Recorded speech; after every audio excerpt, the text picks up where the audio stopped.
One of the most important features of a programming language like PHP is the use of variables to store values that might change or aren't known in advance.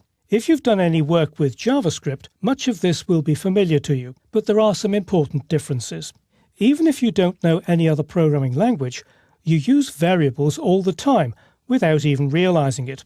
For example, what's your name? My name's David, but my producer's name is Scott. The word name is a real-life variable. Name always remains the same, but its value changes. Let's look at some other real-life examples of variables. What day is it? What's the distance? Which city are you going to? To convert these real-life variables into PHP variables, just stick a $sign at the beginning of the word. A PHP script can then change the value of the variable. Depending on who's logged into a website, name might become David, Scott, or Linda. PHP is capable of working out the current day or date, so day might become Monday, Tuesday, Wednesday, and so on. Using a database and input from a form, distance might be displayed as 380 miles if the city selected is San Francisco. But if the city changes to Santa Barbara, distance changes to 95 miles. When creating variables, you can choose any name you want, but descriptive names like those I've used here make your code much easier to understand. There are just a few simple rules governing the names of variables in PHP. A variable must always begin with a $sign. Use only numbers, letters, and the underscore.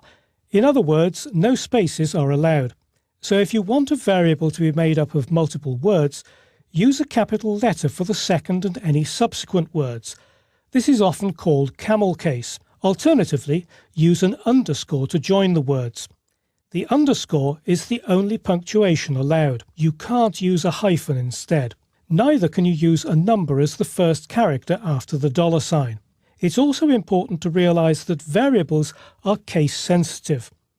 A variable called name that begins with a lowercase n is not the same as name with a capital N. Spelling a variable with the wrong combination of uppercase and lowercase is one of the most common mistakes in PHP. One last rule. Although you can call variables just about anything you want, there's one exception. This is a reserved word. Variables in PHP can store all sorts of values, bringing flexibility to your scripts. In the next two videos, I'll show you how to store text and numbers in variables and then display their values in a web page.